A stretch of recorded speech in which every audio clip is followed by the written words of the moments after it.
The year is 9 AD.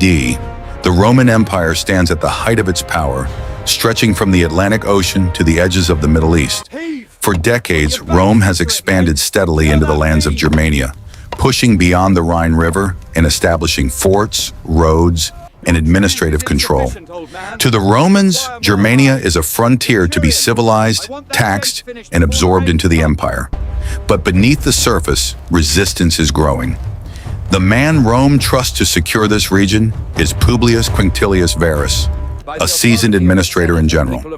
Varus is tasked with turning Germania into a stable Roman province. He enforces Roman law, collects taxes, and attempts to impose order on the local tribes. But he underestimates the people he governs. The Germanic tribes are not unified, but they are fiercely independent, and many resent Roman authority. Among those closest to Varus is a man named Arminius, a chieftain of the Cherusci tribe. Arminius is no ordinary tribal leader. He was raised in Rome, trained in Roman military tactics, and even granted Roman citizenship. To Varus, he is a loyal ally. In reality, Arminius is planning one of the most devastating betrayals in Roman history. Arminius secretly unites several Germanic tribes under his command. He understands Roman discipline, Roman formations, and Roman weaknesses. He knows that in open battle, Roman legions are nearly unbeatable, so he avoids open battle entirely. Instead, he prepares an ambush deep within the dense forest and marshlands of Germania, in a region later known as the Teutoburg Forest. In early autumn, Varus receives reports of a minor uprising in the region.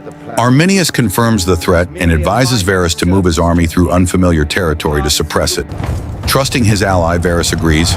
He leads 3 Roman legions, legions 17, 18, and 19, along with auxiliary troops, cavalry, and a large baggage train into the forest.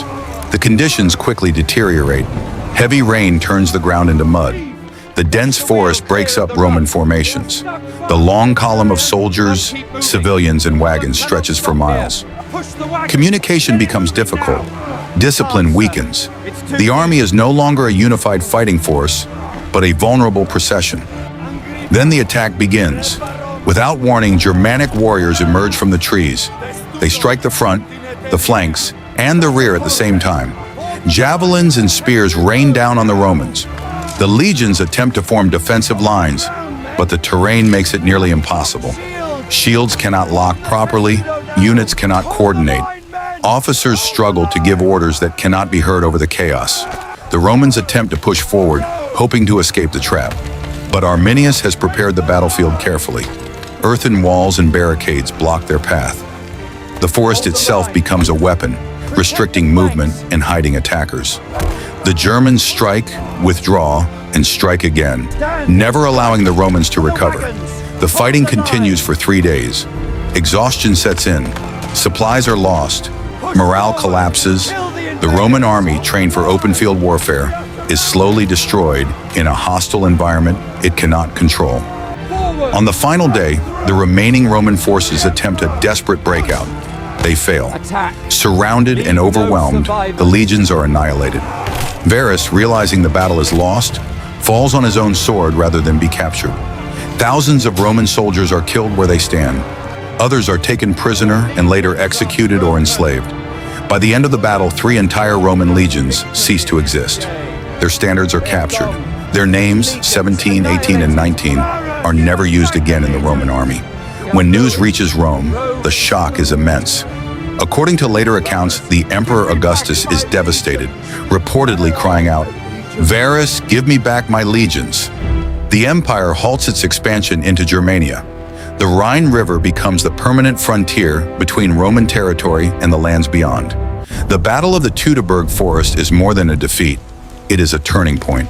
It proves that Rome, for all its power, is not invincible.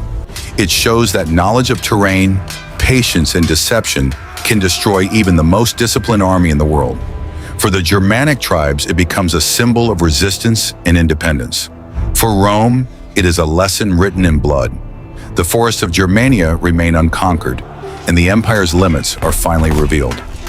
The Battle of the Teutoburg Forest stands as one of the most complete ambushes in military history. 3 legions marched into the forest as an army. None marched out.